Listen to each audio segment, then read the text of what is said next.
Monday, February 26. This is the news on PBCJ. I am Simone Absalom. The Police High Command has launched a major offensive against criminal gangs and gang leaders behind the rising violence across the country. The 90-day anti-crime initiative was launched last week. Under the crackdown, the police have also launched investigations against persons who have been financing and facilitating the gangs. Speaking with RGR News, Acting Police Commissioner Clifford Blake said the decision emanated from a retreat which was held 2 weeks ago.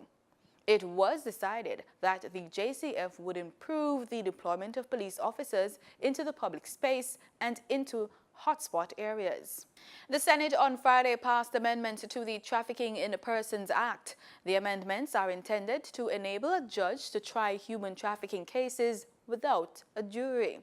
The move to amend the act was made following a recommendation from the Director of Public Prosecutions, DPP. The DPP's office had expressed concern that a number of irregularities were discovered during human trafficking trials. Government Senate leader Kamina Johnson-Smith piloted the bill. In explaining the move to amend the act, Senator Johnson-Smith mentioned the case of Regina and Harmelinda Parker. That trial was heard recently before the Home Circuit Court. There were 6 counts on the indictment, Mr. President, and the case took the form of a paper trial under Section 31D(c) of the Evidence Act. In addition to this, a number of the witnesses were based in Guyana, and as a result, considerable resources had to be expended in making available accommodations to house the witnesses, as well as the investigative steps that were needed to make the relevant applications under the Evidence Act. Mr. President, at the end of the trial, the jury retired for 6 hours to consider the verdict. And the foreman returned and indicated that the verdict was unanimous, not guilty. On this announcement, other jurors, however, registered their objection. And on questioning of the foreman by the judge, it was revealed that the true position was that 3 jurors voted guilty and 3 jurors voted not guilty.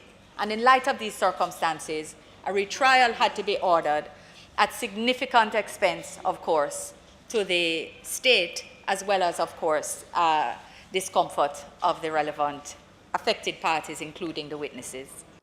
Minister Johnson-Smith says what transpired in that case is an example of occurrences which have led the DPP to recommend that trafficking in persons cases should be tried before a judge alone.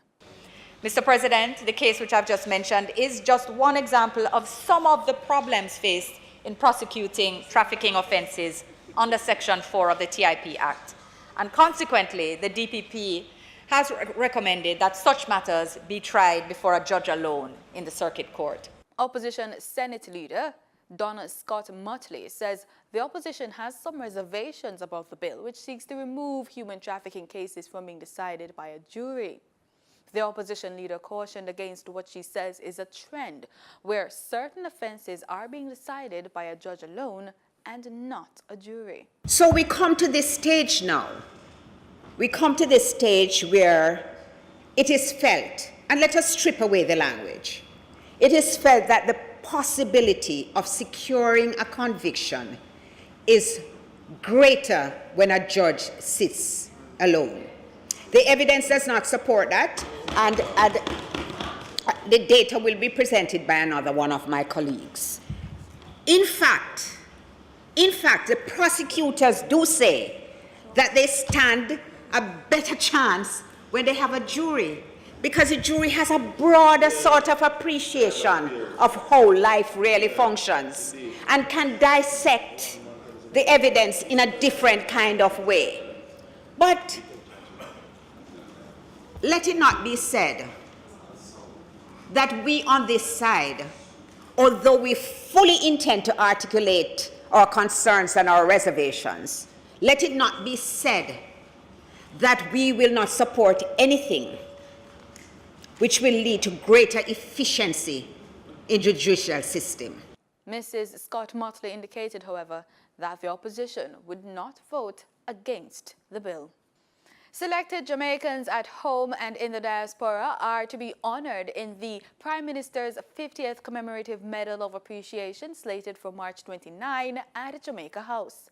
The awardees are down from a cross-section of vocations. Several Jamaicans at home and abroad are set to be awarded. The award will be given for their significant contribution to Jamaica in various areas.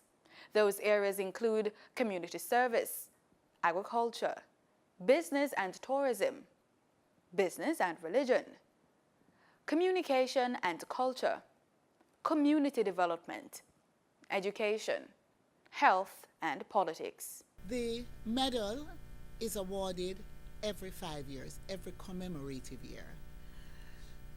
Because what was introduced was that Jamaica should treat every 5 years as a milestone in the journey from independence. And so every 5 years, these medals are awarded to a limited number of Jamaicans. This year, Jamaica's 55th anniversary of independence is being held under the theme Celebrating Jamaicans at Home and Abroad. The rich culture and history of Jamaica, as well as its proud people, are being highlighted in this all-year-long celebration. Former Jamaica Labour Party stalwart Joan Gordon-Webley will be running as a candidate for the People's National Party in the next general election. The announcement was made by PNP General Secretary Julian Robinson last week. She'll be running in East Rural St. Andrew, currently being held by Prime Minister Andrew Holness's wife, Juliet. Mrs. Gordon-Webley was once the head of the National Solid Waste Management Authority and a JLP candidate in the 2011 general election. She left the Jamaica Labour Party for the People's National Party following what she described as unsettled internal difficulties. The Ministry of Health says it will be intensifying its human papillomavirus vaccine HPV program in schools in the coming weeks. There are concerns that fewer students at the grade 7 level are participating in the program, which sparked much controversy when it was introduced in October last year. Senior public health nurse at the department, Anna Margaret Troop Bonner, says the figure has fallen dramatically since it was given media attention last year. But head of the HPV program, Dr. Melody Ennis, says she expects increased participation when it resumes in April. In regional news, Haiti has suspended Oxfam GB operations as it investigates claims of sexual misconduct by charity staff after the 2010 earthquake. According to BBC News, the country's Minister of Planning and External Cooperation said Oxfam made a serious error by failing to inform Haitian authorities of the allegations. Aviel Ferrand said a decision on the charity's right to operate in Haiti will be made in about 2 months. Oxfam says it will improve its global safeguarding policies and practices. In a statement, the charity said its executive met with government officials in Haiti last week and were committed to cooperating with the investigation. It said it would establish an independent commission into the events and put more staff and resources into its safeguarding teams.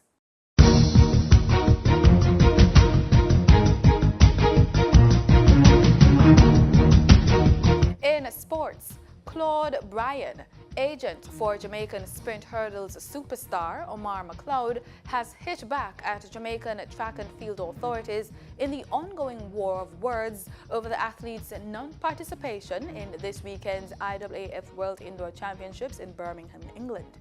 The email that was copied to the Jamaica Observer, as well as several major international media houses, Bryan, the president of On Track Management, stated, quote, "I'm not here to give catchphrases and media bites that grab the public attention. Rather, I'm here to state the facts, and they can all be authenticated by emails," end quote.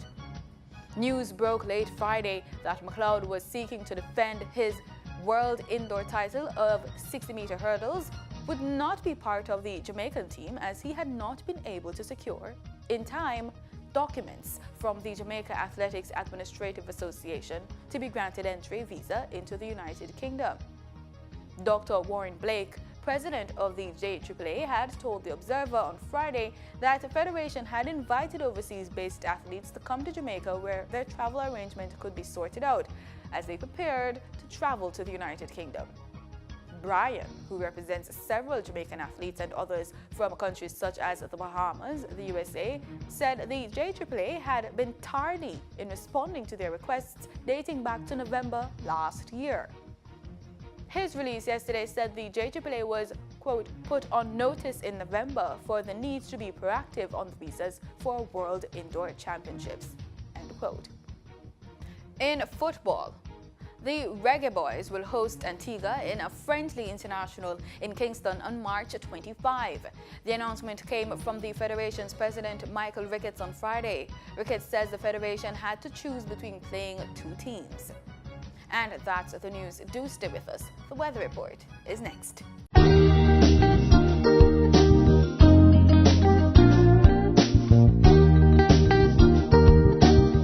This is PBCJ's weather report. Thanks so much for staying with us. Let's start with our local currents. In Kingston this afternoon, the temperature is just about 27 degrees Celsius and we're seeing a forecast of scattered showers across the parish. This evening, the sun is set to go down at 6:33 p.m. Over there in Montego Bay, St. James, it's sunny skies forecast for the afternoon with a temperature at 27 degrees Celsius. That's set to go down to a cool 6 degrees Celsius this evening. And we're also seeing a forecast of possible showers as well. Let's take a look at what's happening across the island today. We're seeing temperatures between 27 and 31 degrees Celsius, and we're also seeing a forecast of scattered showers across most parishes. Tonight, we can expect the temperatures to go down between 19 and 23 degrees Celsius. Cool temperatures in certain areas. We're also seeing a forecast of scattered showers in the lower end, eastern end of the island. Of course, we're seeing a forecast of possible showers over there in St. James as well. It should be pretty cloudy in areas in St. Anne. In our forecast for tomorrow, we're seeing temperatures between 26 and 30 degrees Celsius. We're also seeing some cloudy conditions in certain areas, especially in the northern east end of the island. We're also seeing scattered showers in the eastern end. It should be pretty sunny though over there in Negril, but we're expecting some cloudy conditions in that area as well. In our forecast across the region, temperatures between 26 and 28 degrees Celsius. We're also seeing sunny skies in the western end of the region, but we're seeing scattered showers in the eastern and central parts. In our travel planner tomorrow, we're looking at the United States, possible rainfall for Los Angeles and Miami, sunny skies for New York. We're seeing a minimum temperature 7 degrees Celsius, a high 28 degrees Celsius in New York, 0 degrees Celsius is their minimum, and a high 12 degrees Celsius. And that's it for the weather report. Thanks so much for making it PBCJ. Remember, we are the People's Station.